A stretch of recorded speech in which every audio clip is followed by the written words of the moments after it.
What's up everyone, it's Adam from Life of Adam. Came back with a brand new lifeguarding video.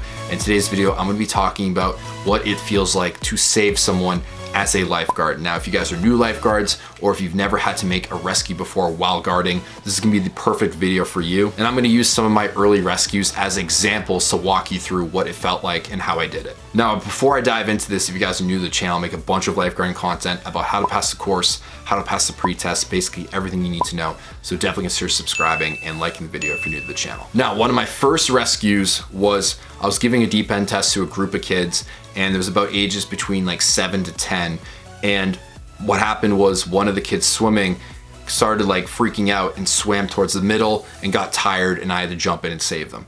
And I couldn't reach him with the tube because since the swimmer moved towards the center of the pool, it was too long of a distance, so I had to jump in and assist them. Now, since this was one of my early rescues, the first thing you feel when you like notice that someone needs your help is you have like in your mind, like kind of like you feel it in your heart too, kind of skips a beat. You're like, oh shoot, this person needs my help. That's exactly how it feels. Everything around you kind of just goes away and you just lock in on the person. And the lifeguarding course does a good job because they tell you what a distressed swimmer looks like. It's the expression on their face. It's them flapping their hands. And obviously a lot of kids, they're not gonna say, hey, I need help, because they're like freaking out. So a lot of people just freeze and look at you. So it's very common for them not to say anything. It's more common than not that they don't say anything. So you see that they need your help, you lock in, you have that oh shoot moment in your mind, and everything around you kind of goes away. Now, when you're a rookie lifeguard and you haven't had to make saves before, obviously you're a little nervous and you're grabbing the whistle and you're blowing the whistle to get people's attention. I'm going to reassure you guys right now, you go into like a mode, like a protective, like responsive mode where the nerves don't really linger. It's just so immediate. It's not like something that you think about and you're like, oh shoot, like I'm nervous, this is coming up in 10 minutes. It just happens randomly. So when it happens at that quick moment, the nerves don't really have time to settle in and get in your head. So it's just kind of immediate. So you go into a protective mode, you kind of just trust your natural instincts, you jump in the water, you swim towards them. And I'm telling you, everything kind of just goes away on the sides. You're just focusing on the victim.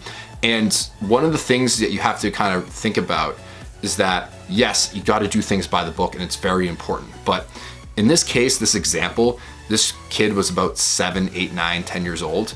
Like I could really just pick him up and I didn't really have to tuck the tube in, hook the arms, and have to do it by the book exactly.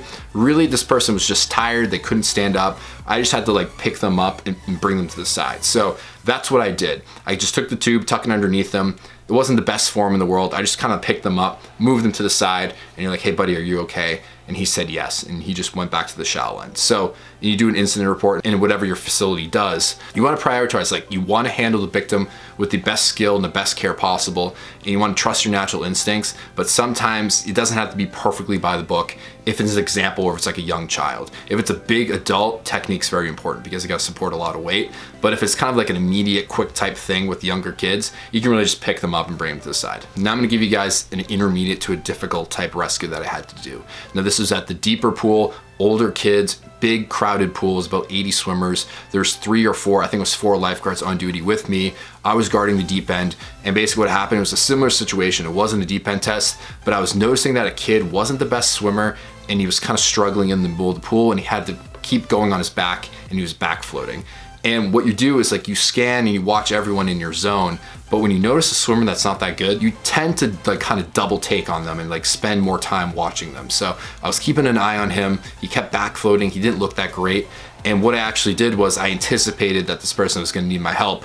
And instead of just waiting on the top of the chair, I actually climbed down and started walking around while I was guarding. So I kind of did like a roaming shift in my zone, and I kind of gradually moved closer to him so that by the time he looked at me and he needed my help, I was really close to him, so I could just jump in and grab him, use the tube, tuck it underneath him, and bring him to the side. So that's kind of a thing. When you're guarding and you notice someone that's not a good swimmer, you definitely want to double take on them and pay attention to them while also looking at your entire zone and the volume of the pool.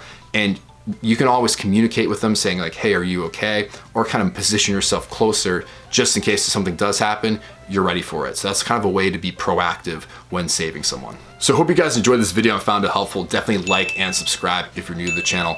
Comment down below if you have any questions, and I'll see you all in the next video. Thanks so much. Peace out.